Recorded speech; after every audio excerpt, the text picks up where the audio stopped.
사도행전 5장, 사도행전 오늘 함께 할 말씀은 사도행전 5장 1절부터 11절까지입니다. 사도행전 5장 1절에서 11절입니다.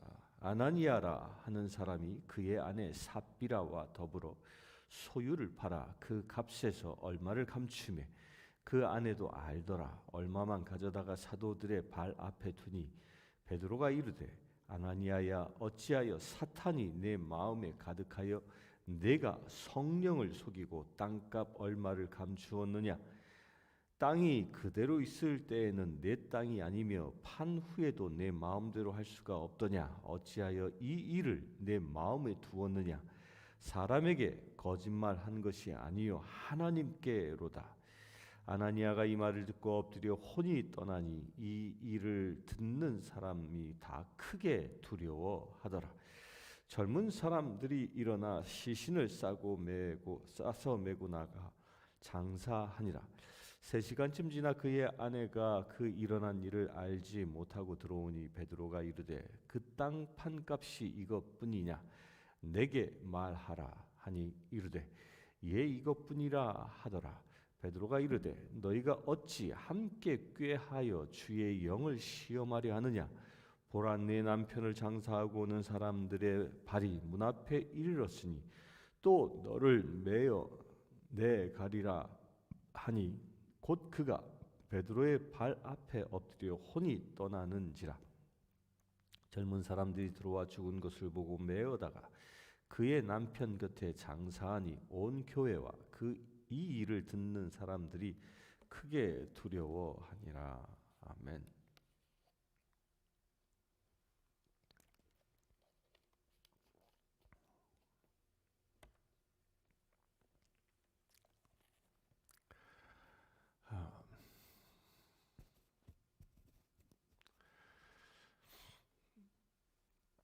초대교회는 이 교회가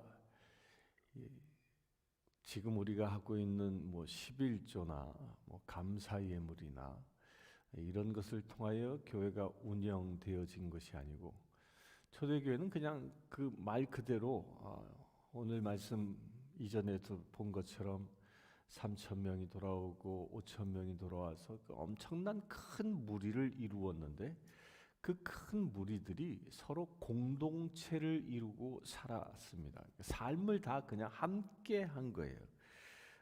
오늘 읽지는 않았지만 4장 32절에 보면 믿는 무리가 한 마음과 한 뜻이 되어 모든 물건을 서로 통용하고 자기 재물을 조금이라도 자기 것이라 하는 이가 하나도 없더라.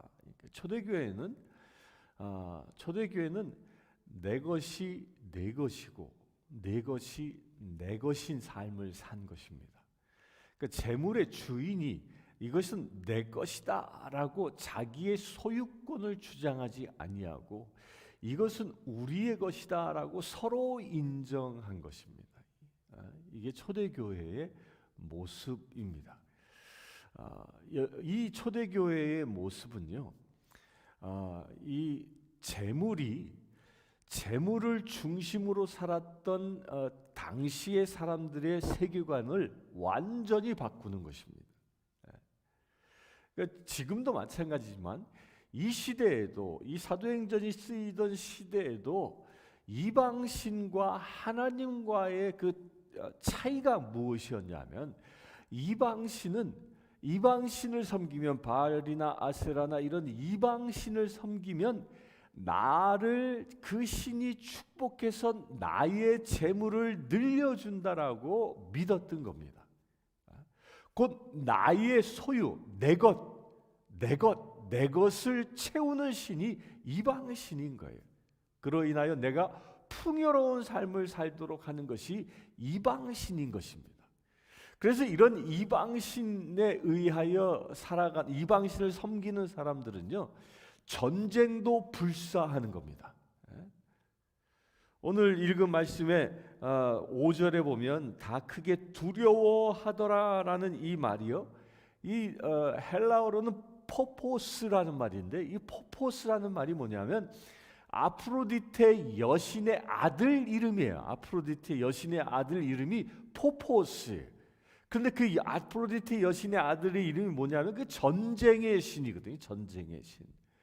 그들이 당시에 전쟁을 왜 하냐면 자기들의 소유를 늘리기 위해서 전쟁하는 겁니다. 남의 것을 강제로 빼앗아 내가 배부르기 위해서. 그래서 전쟁하던 것이 그때 당시였던 거예요. 그러니까 이 시대에는 물질적인 소유를 풍요를 누리기 위해서는 남의 것을 빼앗아 내가 부를 축적하는 것이 당연했던 그런 시기였습니다. 그런 시기에 초대교회는 이제 내 것이라는 그 개념이 사라지는 겁니다. 나의 재물, 나의 욕구 충족이라는 이 개념이 사라져 버린 겁니다. 그리고 그들의 개념엔 물질관이 어떻게 바뀌냐면 이것은 더 이상 내 것이 아니라 하나님의 것이다라는 그 믿음의 선포가 32절에 있는 겁니다. 그래서 초대교회 사람들은 자기들의 있는 것을 팔아, 모든 것을 팔아 교회 앞에 내놓아 놓고 그것을 서로 함께 공유하는 일들을 한 것입니다.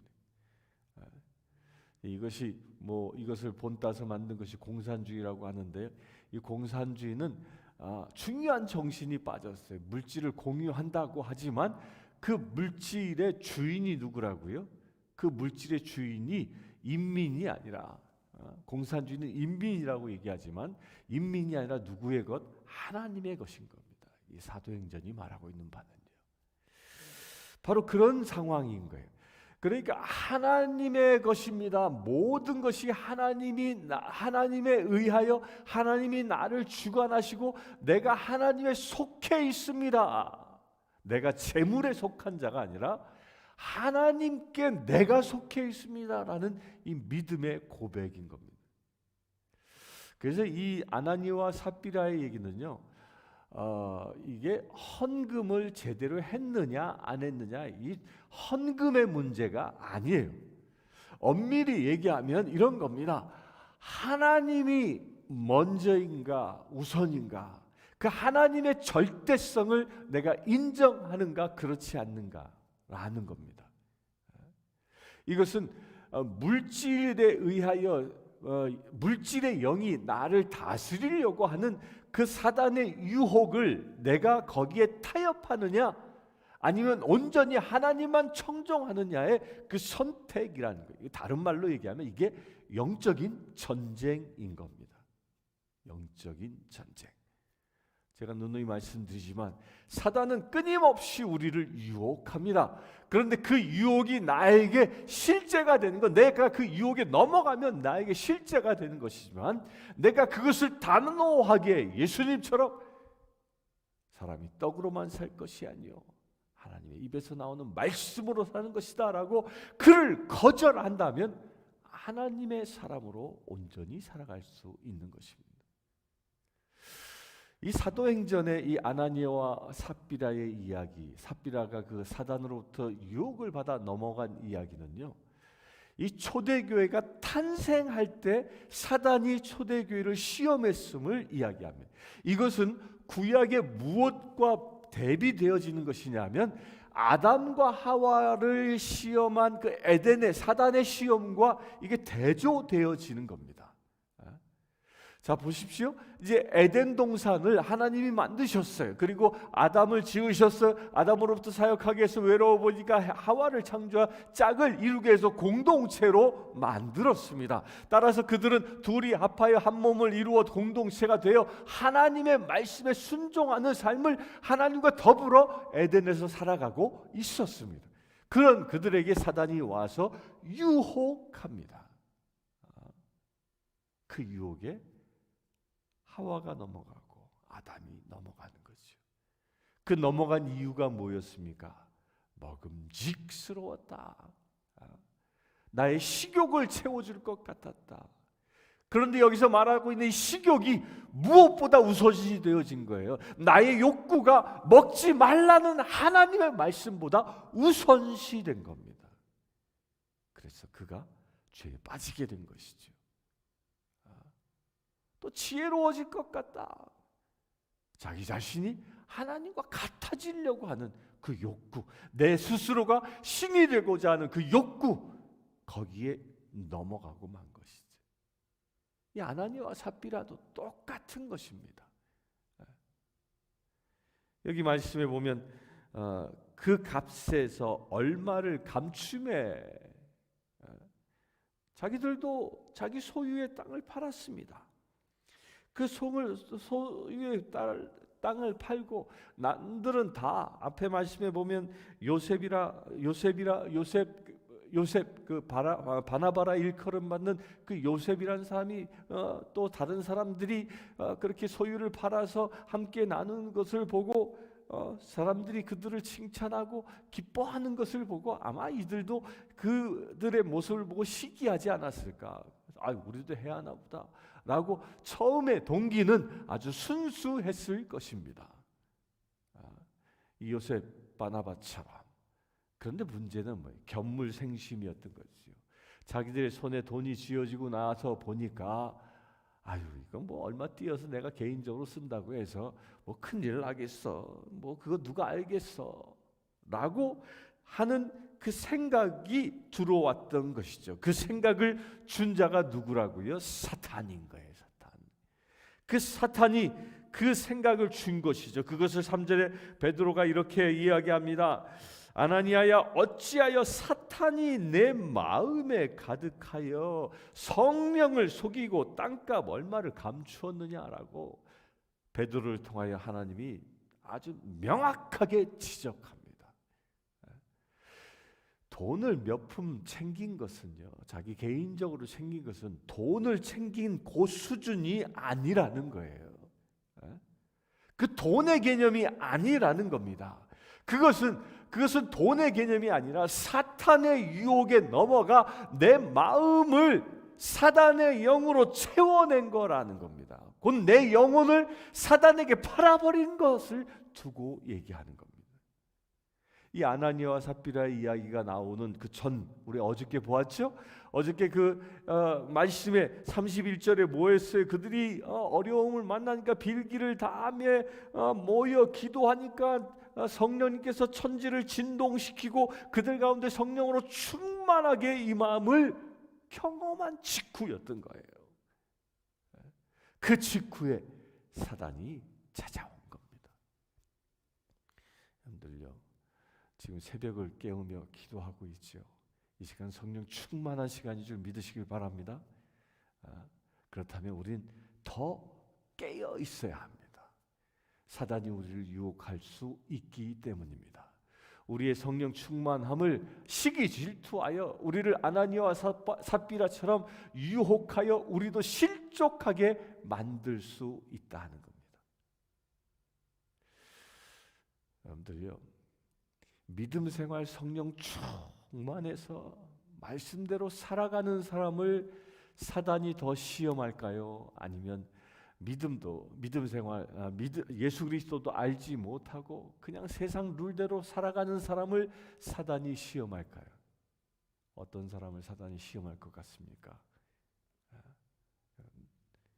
믿음대로 성령 충만한 사람을 사단이 시험합니다. 그럼 왜 그냥 세상에 속해서 지멋대로 살아가는 사람은 사단이 시험하지 않을까요? 그 이유는 딱 하나입니다. 그 삶은 시험하지 않아도 그 삶이 사탄의 삶이니까 그냥 놔두는 거예요. 그냥 놔두면 저절로 지옥에 떨어지니까 그냥 놔두는 겁니다. 여러분들, 사단이 혹여 여러분들을 시험하고 있다면 거꾸로 여러분들에게 하나님의 축복이 임하였다라는 것을 믿으시길 바랍니다. 하나님의 축복이, 성령의 은혜가 충만해지니까 사단이 시기질투하는 그런 현상이다라고 믿으시길 바랍니다. 우리가 이렇게 알게 되면 사단의 시험으로부터 이길 수 있게 되어지는 겁니다. 사단이 우리에게 들어오면 작은 것 하지만 그 땅 판 돈 얼마, 그거 사실 그게 큰 건 아닐 거예요. 전반에 걸쳐서 그게 얼마나 크겠습니까? 하와가 따먹었던 이 선악과, 그 작은 사과덩이 같은 그 작은 것 하나 아닙니까? 그 작은 것 하나지만 그 작은 것 하나를 통하여 내 마음에 무엇이 가득 찼다고 사도 베드로는 얘기합니까? 사단이 가득 차버렸다는 겁니다. 작은 틈새를 통하여 사단이 내게 들어와 나의 전부를 차지해 버렸다는 겁니다. 그래서 신앙생활은 타협이 아닌 겁니다. 적당히 허용하고 적당히 용납하며 살아가는 것은 올바른 신앙생활이 될 수 없는 겁니다. 아나니아와 삽비라가 적당히 타협함으로 인하여 그의 마음에 사단의 영으로 가득 채워졌기 때문인 겁니다. 사랑하는 성도님들, 이 거룩하다라는 것, 거룩의 개념이 뭐예요? 거룩의 개념은 죄가 없는 상태인 거예요. 깨끗한 상태, 완벽하게 깨끗한 그 상태가 거룩의 상태인데, 사단은 그 거룩을, 우리로 하여금 그 거룩을 잃어버리기 위해서 처음부터 그 깨끗한 그곳에 다 먹을 칠하려고 그러지 않는 겁니다. 선악과와 같은 작은 것 하나, 거기에 흠을 내서 그 작은 흠을 통하여 우리를 점령해 버리려고 하는 것이죠. 왜 그러냐면 거룩 가운데, 깨끗한 벽면과 같은 거룩 가운데 작은 점이 찍혀 있으면 그것은 더 이상 깨끗한 것이 아니기 때문입니다. 여기에 이 맑은 생수가 있지만 이 맑은 생수가 여기에 가운데 누군가가 오물을 하나 똑 떨어뜨리면 이것은 더 이상 맑은 생수가 아닌 것과 같은 것입니다. 사단의 영이 우리를 속이지 못하도록 깨어 있으시길 축원합니다. 그런데 왜 이 사단의 이 속삭임에 우리가 넘어가는가? 왜일까요? 왜 사단의 이 속임에 우리가 넘어가게 되냐면요, 내 안에서 하나님을 사랑합니다라고 하나님의 자녀로, 하나님의 그 사랑받는 자녀로 살아감과 동시에 하나님을 경외하고 두렵고 떨리는 마음으로 경외하는 마음이 내 안에 있어야 하는데 이것이 사라지기 시작하는 겁니다. 하나님을 두려워하는 마음들이 어느 순간 서서히 빠져나가기 시작하는 겁니다. 이것은 마치 뭐와 같으냐면 이런 겁니다. 하나님의 거룩한 가정에 가정이 있습니다. 아버지가 있고 어머니가 있고 자식들이 있습니다. 아버지와 어머니는 자식들을 자기의 전부를 주어도 아깝지 않을 만큼 사랑하고 양육합니다. 그 사랑을 받는 자녀가 부모를 볼 때 부모 앞에서 애교도 부리고 응석도 부리고 부모에게 사랑을 교감합니다. 그런데 그 부모를 사랑하는 그 자녀가 아버지의 권위를 넘어서는, 그래야 아버지의 권위를 무시해버리는 어떤 언행을 한다면 그 가정의 질서는 파괴돼 버리고 마는 겁니다. 자녀가 부모의 사랑을 받는 데 있어서 그 사랑받는 대전제는 부모의 권위를 인정할 때 그 가정의 질서가 되는 겁니다. 이것이 바로 거룩한 가정인 겁니다. 그런데 이 부모의 권위를 이 자녀가 인정치 않게 되어지면 그 가정의 질서는 깨져버리고 마는 겁니다. 그래서 되는 게 뭐예요? 닛불넷불 되는 겁니다. 사분오열되는 겁니다. 모래알과 같은 가정이 되고 마는 겁니다. 교회 안에서 하나님의 권위, 내가 신앙생활하면서 하나님의 권위를 경외할 수 있게 되길 바랍니다. 그것이 바로 하나님 말씀에 온전히 두렵고 떨리는 마음으로 하나님의 말씀을 붙잡고 나아갈 수 있는 기본이 되는 것입니다. 오늘 말씀에는요, 5절과 11절에 다 크게 두려워하더라라는 말을 쓰고 있어요. 서두에 말씀드렸죠. 이 말이 뭐라고요? 포포스라는 전쟁을 의미하는 겁니다.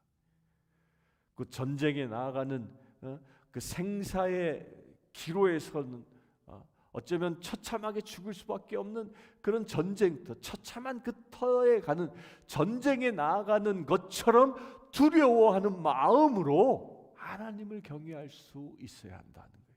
이것은 무엇이에요? 내 목숨을 다하여 하나님을 경외하는 마음으로 그 하나님의 권위 앞에 나서야 한다는 것입니다. 그럴 때 우리가 진정 나의 그 첫사랑을 잃어버리지 않고 하나님 앞에서 영원토록 주님을 섬길 수 있는 자녀가 되는 것입니다. 세상은요, 권위주의라는 걸 만들었습니다. 그리하여 사람들로부터 권위에 대한 거부감을 갖도록 만들었습니다. 이 권위에 대한 거부감을 갖도록 만든 것은요, 이 세상의 질서를 깨기 위한 겁니다. 어떤 질서? 하나님께서 만들어 놓으신 이 창조의 질서를 깨기 위한 것입니다. 세상을 다스리는 것은 하나님의 말씀에 의하여 이루어지는 겁니다. 하나님의 말씀에 의하여 세상이 창조되어졌고 지금도 하나님의 말씀에 의하여 세상이 운행되어지고 있거든요. 그 운행되어지고 있는 이 힘의 근원이 뭐예요? 하나님에게 있는 겁니다. 따라서 이 모든 세상 창조물들은 그 하나님의 권위 아래 있을 때에 온전한 질서가 유지되어지는 것이죠. 그런데 사단은 이것을 깨는 겁니다. 깨서 그 권위주의화시키고 그리하여 서로가 불편한 관계를 만들게 하고 말씀이 세상을 온전히 다스리지 못하도록 이 피조물들이 거역하는 반역을 일으키게 만드는 겁니다. 무엇을 통하여? 하나님의 권위를 인정치 않게 하게 함으로 인하여. 여러분들 그런 유혹이 있습니까? 그런 유혹이 있다면 예수 이름으로 다 물리치길 바랍니다. 이렇게 하나님의 권위를 바로 세우는 그 첫 시험의 자리가 어디냐면 그 가정. 가정에는 가장의 권위가 하나님의 권위와 같은 겁니다. 이것을 주신 것이 아브라함에게 주신 은혜인 겁니다. 하나님은 아브라함에게 뭐라고 얘기하십니까? 내가 저주하면 내가 그를 저주할 것이고 내가 축복하면 내가 그를 축복할 것이다 라고 말씀하신 것입니다. 이런 권위 가운데 서길 축원합니다. 그 아버지 된 사람들은, 가장 된 사람들은 이 권위로 가정을 다스리는 것입니다. 그런 축복의 권위를 이 시간 가장된 분들은 회복하시길 축원합니다. 또한 교회도 마찬가지인 겁니다. 교회도 이 권위의 질서들이 서 있어야 하는 겁니다. 말씀의 권위 아래 모든 교우들이 순종할 수 있어야 하는 겁니다. 그럴 때 교회가 교회다워지는 것입니다.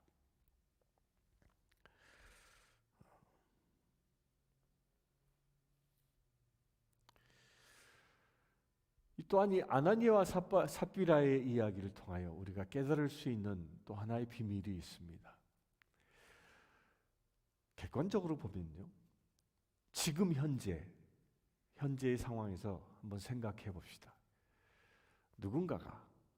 누군가가 큰 땅을 가지고 있었는데 그 땅을 한 10만 불 받고서 팔았습니다. 10만 불을 받고 팔았는데 그 팔 때의 마음은 하나님께서 그에게 주신 마음이 아나니아와 삽비라처럼 이것을 교회에 봉헌해서 모든 성도들이 이 사역하는데 사용하도록 모두 봉헌하라, 이런 마음을 주셔서 아주 흔쾌한 마음으로 팔았습니다. 근데 가지고 오다가 보니까 이거 굳이 다 해야 돼? 이 사람들이 내가 10만 불 가운데 10,000불만 11조로 드려도 와, 어떻게 그렇게 큰 헌금을 하십니까? 라고 뭐 칭찬할 텐데, 뭐 조금 더 할까? 한 50%, 한 5만 불 할까? 그러면 사람들이 막 우와 하면서 나의 큰 신앙을 보고 막 부러워할 텐데, 근데 이런 생각에 빠질 수 있고요. 또 내가 뭐 5만 불만 해도 이 돈 가지고 얼마나 큰 일을 할 수 있어, 이렇게 생각할 수도 있습니다. 그런데 교회는요, 내가 지금 무슨 일을 하고 있느냐가 중요한 게 아니라 내가 지금 어떤 사람이 되었느냐가 중요하다는 겁니다. 내가 가진 것을 어떻게 사용하느냐가 중요한 게 아니라 내 물질을 어떻게 봉헌하느냐가 중요한 게 아니라 내가 지금 어떻게 봉사하느냐가 중요한 게 아니라 내가 지금 어떤 사람이냐가 중요하다는 거예요. 요셉, 바나바라 불리는 요셉은 그는 일생을 하나님께 헌신한 사람. 반면에 이 아나니와 삽비라는 하나님을 두려워하고 하나님께 헌신한 사람이 아니라 사단의 세상 사람들을 의식하며 사단에게 자기의 영을 판 사람인 겁니다. 누구를 의식하며 사느냐? 이것이 교회가 교회될 수 있는 비밀인 겁니다. 성도님들은요, 내가 무엇을 하느냐보다 내가 지금 하나님께 어떤 사람으로 비춰지느냐가 더 중요하다는 겁니다. 이것을 깨달으시길 바랍니다. 내가 지금 병들고 연약하고 가난하고 어려움에 처해 있다 할지라도 내가 하나님을 경외하며 하나님의 말씀 앞에 엎드려 하나님의 마음에 합한 자 되어 있다면 그는 복된 사람인 겁니다. 그러나 내가 아무리 많은 물질을 봉헌하고 교회에 시간을 내서 헌신한다 할지라도 내 마음 한구석은 하나님의 마음과 합하지 아니하고 있고 세상을 의식하며 살아가고 있다면 안타깝게도 그는 하나님의 마음과 합한 사람이 아닐 수 있다는 겁니다. 사랑하는 성도 여러분, 오늘 나는 얼마만큼 온전히 하나님을 경외하고 하나님의 그 권위 아래서 하나님의 마음과 합한 사람 되었는가 한번 성찰해 보시고 또 여기에 도전 받으시길 축원합니다. 그래요. 사단이 나를 시험하고 유혹한다 할지라도 담대히 승리할 수 있게 되길 바랍니다. 그래 이 영적 전쟁터에서 아나니와 삽비라처럼 패배하는 자가 아니라 바나바라 불리는 요셉처럼 승리하는 믿음의 세대를 축원합니다. 잠시 기도하겠습니다. 주 아버지 하나님, 이 영적 전쟁 가운데에 사단의 시험과 유혹으로부터 날마다 승리하는 거룩한 삶을 살길 원합니다. 주님, 이 시간 예배하는 거룩한 지체들 가운데에 오직 하나님만 경외할 수 있는 큰 믿음의 사람으로 주님 여겨주시고 그들에게 성령의 은혜로 기름 부어 주시옵소서. 날마다 승리하는 거룩한 치를 되어질 수 있도록 이 시간 역사하여 주시옵소서. 우리 주 예수 그리스도의 이름으로 기도드리옵나이다. 아멘. 이 시간 찬송 358장 찬양하겠습니다.